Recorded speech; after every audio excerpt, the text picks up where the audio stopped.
Летний день. Двое подростков решают прогулять часть занятий и отправляются за город. Обычное свидание. Рыбалка, пикник у реки. Ничто не предвещает беды, но спустя несколько часов родители найдут их машину посреди темного леса.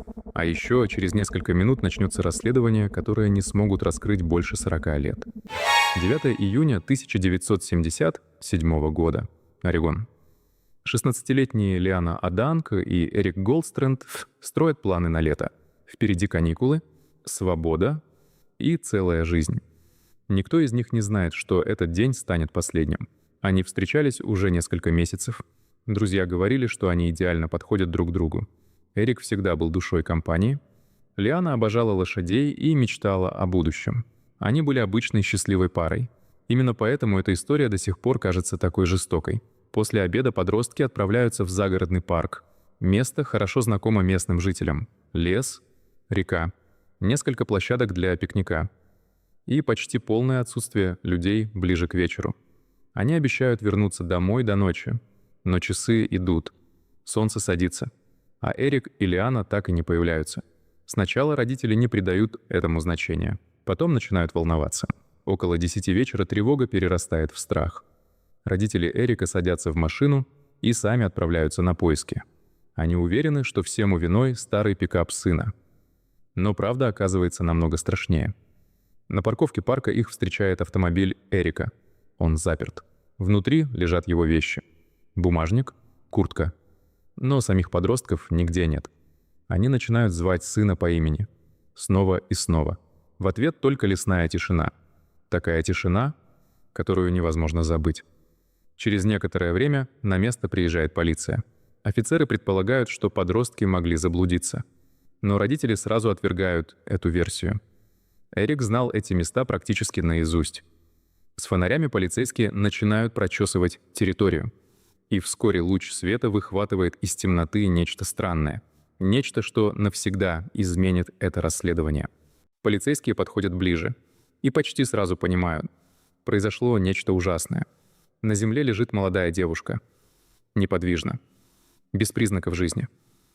Это была Лиана. Ее нашли всего в нескольких десятках метров от парковки. Место, где еще несколько часов назад она смеялась вместе со своим парнем. Теперь превратилось в место преступления. Но один вопрос возникает сразу. Где Эрик? Если на них напали вместе, почему рядом только Лиана? Территорию начинают осматривать еще тщательнее. Каждый метр, каждый куст, каждую тропинку, но темнота работает против следователей. В ту ночь лес словно скрывал свои тайны. Лучи фонарей терялись среди деревьев, а офицеры боялись пропустить что-то важное. Поиски решают продолжить утром, к месту стягивают дополнительные силы. Никто еще не знает, что впереди их ждет еще одна страшная находка. Тем временем эксперты начинают изучать тело Лианы. Результаты оказываются шокирующими. Это точно было убийство. И весьма жестокое. Следователи понимают одну вещь. Человек, совершивший это преступление, действовал хладнокровно. И, возможно, чувствовал себя совершенно безнаказанным. На рассвете поиски возобновляются. Полицейские вновь прочесывают лес вокруг парковки. Шаг за шагом, метр за метром. И вскоре один из офицеров замечает что-то среди кустов. Сначала кажется, что это просто тень, но через секунду становится ясно. Они нашли Эрика. Он находился совсем недалеко от Лианы. Настолько близко, что становится понятно. События развивались очень быстро.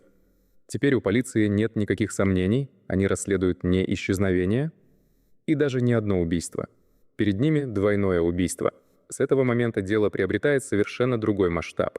На поиски преступника бросают все доступные ресурсы. Следователи пытаются восстановить последние минуты жизни пары. Кто появился в парке тем вечером? Что произошло между парковкой и местом обнаружения тел? И главное, кто это сделал? На первый взгляд кажется, что ответ должен быть рядом, но очень скоро становится понятно. Это расследование окажется гораздо сложнее, чем кто-либо ожидал. Полицейские устанавливают блокпосты на дорогах, проверяют автомобили, опрашивают всех возможных свидетелей.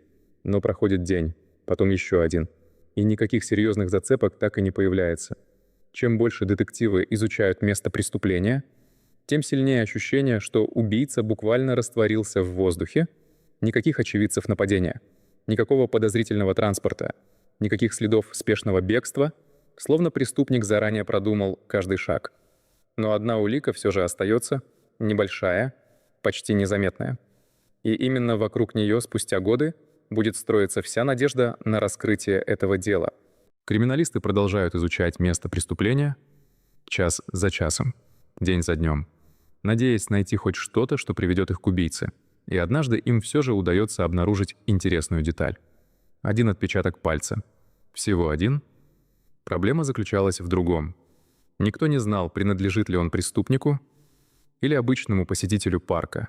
Тем не менее, детективы хватаются за эту зацепку. Они начинают сравнивать отпечаток с каждым подозреваемым. Снова и снова. Но результат всегда одинаковый. Никаких совпадений. Будто человек, оставивший этот след, никогда раньше не попадал в поле зрения полиции. Тем временем новость о двойном убийстве разлетается по всему Орегону. Люди напуганы, родители переживают за своих детей, а журналисты требуют ответов. С каждым днем давление на следствие становится все сильнее.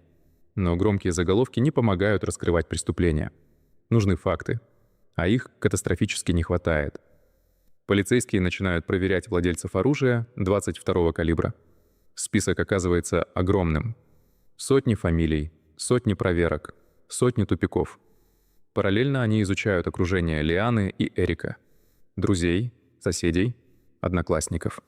Всех, кто мог иметь хоть какой-то мотив. Но чем глубже идет расследование, тем яснее становится одна вещь. Похоже, убийца был совершенно чужим человеком. Тогда появляется неожиданный свидетель. Мужчина звонит в полицию и рассказывает странную историю. Историю, которая моментально привлекает внимание детективов. В день убийства он находился возле реки неподалеку от места преступления. Не один, вместе со своим знакомым. По его словам, они заметили молодую пару на противоположном берегу. По описанию, это вполне могли быть Эрик и Лиана.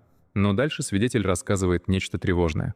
То, что заставляет следователей внимательно переслушать его рассказ несколько раз. Он утверждает, что его знакомый начал отпускать крайне мрачные комментарии в адрес девушки.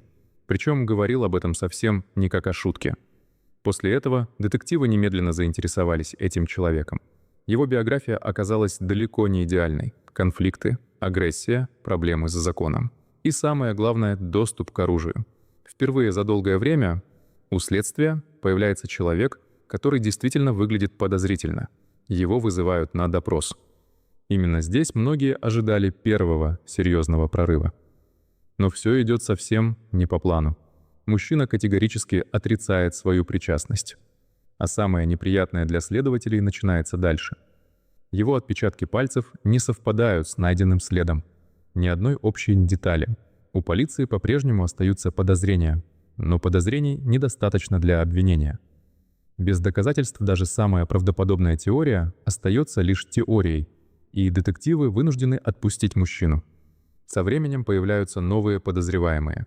Потом еще и еще. Но результат каждый раз оказывается одинаковым. Расследование словно упирается в невидимую стену. Все дороги ведут в никуда. Проходит год, потом второй. Ответов нет.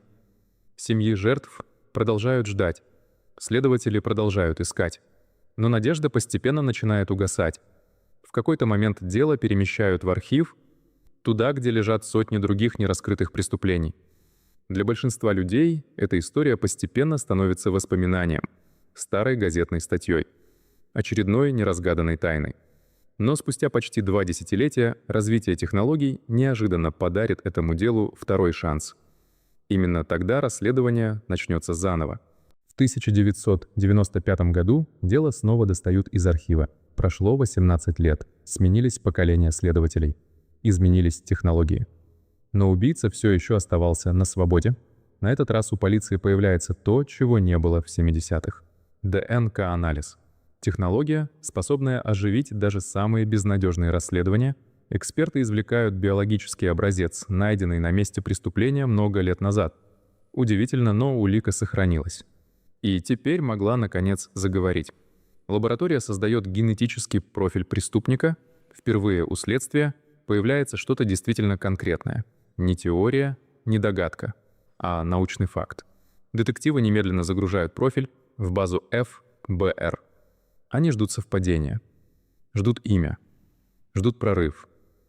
Но компьютер выдает разочаровывающий результат. Совпадений нет, ни одного.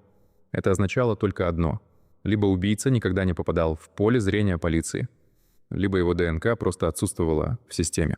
Для многих расследований подобный момент становится финальной точкой. Но не для этого дела. Следователи продолжают возвращаться к нему снова и снова, каждые несколько лет. Каждый раз надеясь, что новые технологии помогут найти ответ. Но годы проходят, а убийца по-прежнему остается неизвестным. Затем наступает 2014 год. Через 37 лет после трагедии дело получает нового детектива. Он начинает изучать материалы буквально с первой страницы. Фотографии, протоколы, отчеты экспертов, старые записи допросов. И чем больше он читает, тем сильнее его беспокоит что если это было не единственное убийство преступника, что если Эрик и Лиана стали лишь частью более крупной истории. Эта идея заставляет его искать похожие преступления по всей стране, особенно те, где фигурировал пистолет 22-го калибра. И вскоре он находит очень интересное имя — Тор Кристиансен. Серийный убийца из Калифорнии. За его плечами уже несколько доказанных убийств молодых женщин. И каждая новая деталь заставляет детектива насторожиться. Возраст жертв. Способ нападения. Используемое оружие. Некоторые совпадения выглядят слишком похожими. Но самым неожиданным оказывается другое. Летом 1977 года Тор находился именно в том регионе, где были убиты Эрик и Лиана. Впервые за много лет у следствия появляется человек, который действительно мог быть убийцей. И эта версия начинает выглядеть пугающе убедительной. Однако существует серьезная проблема. Тор давно мертв. Он погиб еще в начале 80-х. А значит, взять у него образец ДНК уже невозможно. Следствие снова оказывается перед тупиком. Но детектив не собирается сдаваться. Если нельзя проверить самого Тора, значит, нужно искать его родственников. Следователи выходят на членов семьи предполагаемого убийцы. Они надеются получить образцы ДНК для сравнения. Однако родственники отказываются сотрудничать один за другим. Все двери закрываются. Тем не менее, подозрения только усиливаются. Особенно после появления новой технологии. Она называется фенотипирование ДНК. Проще говоря, это попытка восстановить внешность человека по его генетическому коду. Эксперты создают предполагаемый портрет неизвестного убийцы. Когда следователи получают результат, они не могут поверить своим глазам. Лицо на изображении поразительно напоминает фотографии Тора Кристиансена. Слишком сильно, чтобы просто отмахнуться от этого совпадения. Кажется, расследование наконец выходит на финишную прямую. Но впереди детективов ждет поворот, который полностью изменит всю историю. Следователи решают проверить родственников Тора. Если серийный убийца действительно причастен к делу, его ДНК должна оставить след в генетическом дереве семьи. Когда результаты приходят из лаборатории, в кабинете наступает тишина. Совпадения нет. Вообще никакого. Это означало невероятную вещь. Человек, которого считали главным подозреваемым долгие годы, оказался невиновен. Для детективов это был тяжелый удар. Они почти убедили себя, что нашли убийцу. Но расследование снова вернулось к началу. Казалось, что история повторяется. Опять тупик. Опять отсутствие ответов. Опять годы ожидания. Однако технологии продолжали развиваться, и вскоре у следствия появился совершенно новый инструмент — генетическая генеалогия. Метод, который уже помог раскрыть несколько старых преступлений. Именно он вскоре изменит все. На этот раз эксперты начали искать не самого убийцу. Они искали его дальних родственников, людей, которые даже не подозревали о своем участии в расследовании. Месяцы работы, тысячи документов, сотни семейных связей. И постепенно генеалогическое дерево начинает складываться. В конце концов, все линии приводят следователей к одной семье — семье Шрой. В этой семье было 3 братьев, и по возрасту каждый из них потенциально мог быть причастен к преступлению. Теперь задача выглядела простой — получить образцы ДНК, сравнить их, найти совпадения. Но на практике все оказалось гораздо сложнее. Полиция не могла просто прийти и потребовать образцы без достаточных оснований. Поэтому начинается скрытое наблюдение. Операция, которую сами детективы позже назовут одной из самых необычных в своей карьере. Первым под наблюдение попадает средний брат. Он по-прежнему жил недалеко от родного города и часто появлялся в общественных местах. Офицеры ждут удобного момента, и вскоре он появляется. Мужчина выбрасывает окурок. Для большинства людей это обычный мусор. Для следователей — потенциальная разгадка убийства 40-летней давности. Образец отправляют в лабораторию. Начинается проверка. Все ждут результата, но вновь неожиданность. ДНК не совпадает. Этот человек не убийца. Однако эксперты замечают кое-что важное. Генетическая связь очень близкая. Настолько близкая, что убийца почти наверняка находится внутри семьи.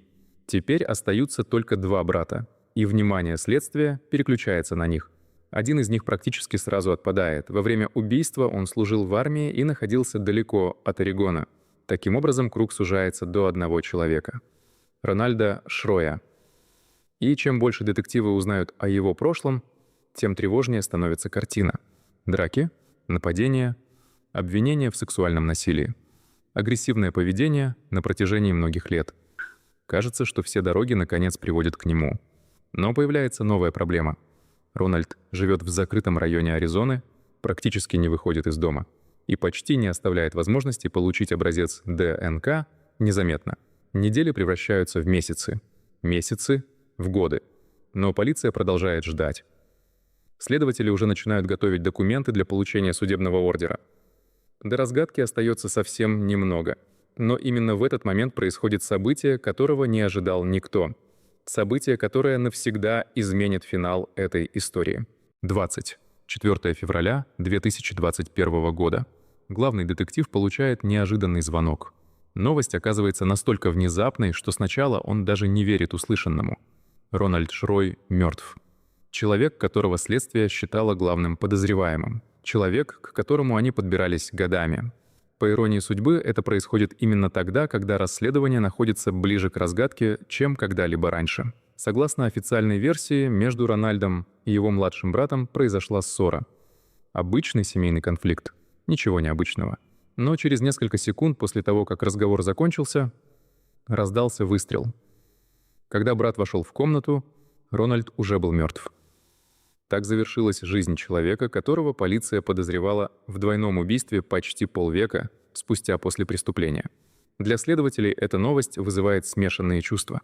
С одной стороны, главный подозреваемый больше не сможет избежать проверки. С другой, если именно он был убийцей, то ареста уже никогда не будет. Но расследование еще не закончено. Теперь у полиции появляется возможность получить образец его ДНК официальным путем. Материал отправляют в лабораторию. Начинается анализ. И снова приходится ждать. Проходят недели, потом месяцы. Каждый участник расследования понимает, насколько важен этот результат. Наконец приходит ответ. Тот самый ответ, которого ждали 44 года. ДНК Рональда совпадает полностью, без единого сомнения. В этот момент расследование фактически завершается. Человек, убивший Эрика и Лиану летом 1977 года, наконец установлен. Но облегчение быстро сменяется другим чувством — осознанием того, что справедливость пришла слишком поздно. Рональд прожил десятки лет после преступления. Создавал новые главы своей жизни. Переезжал. Работал. Старел. Пока семьи жертв продолжали ждать ответы. Именно это оказалось самым тяжелым для родственников. Они получили имя убийцы, но так и не увидели его на скамье подсудимых. Позже следователи начинают глубже изучать прошлое Рональда и обнаруживают тревожную закономерность. Многие люди, знавшие его лично, вспоминают вспыльчивый характер, неконтролируемую агрессию, постоянные конфликты. Некоторые описывали его как человека, который мог сорваться буквально за секунды. Именно такие детали заставляют следствие еще больше убедиться в правильности выводов. Но самая странная история появляется позже.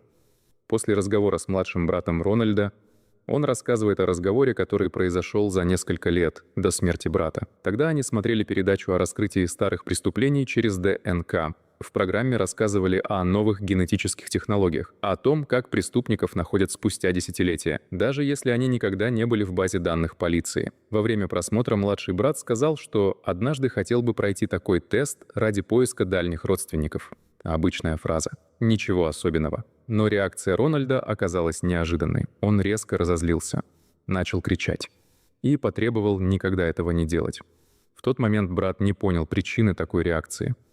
Она казалась совершенно необъяснимой. Лишь спустя годы все встало на свои места. Если Рональд действительно был убийцей, он прекрасно понимал, какую угрозу для него представляют новые технологии. Возможно, он осознавал это задолго до полиции, задолго до экспертов, задолго до того, как его имя впервые появилось в материалах расследования, и если это так, то последние годы своей жизни он мог провести в ожидании. Ожидании момента, когда прошлое наконец его догонит. Мы никогда не узнаем, о чем он думал в последние дни. Ждал ли ареста? Боялся ли разоблачения? Или считал, что правда уже никогда не всплывет наружу? Летом 1977 года два подростка отправились на обычное свидание. Они планировали провести день у реки и вернуться домой до темноты. Вместо этого их история превратилась в одну из самых долгих криминальных загадок Орегона. Прошло 44 года. Сменились поколения следователей.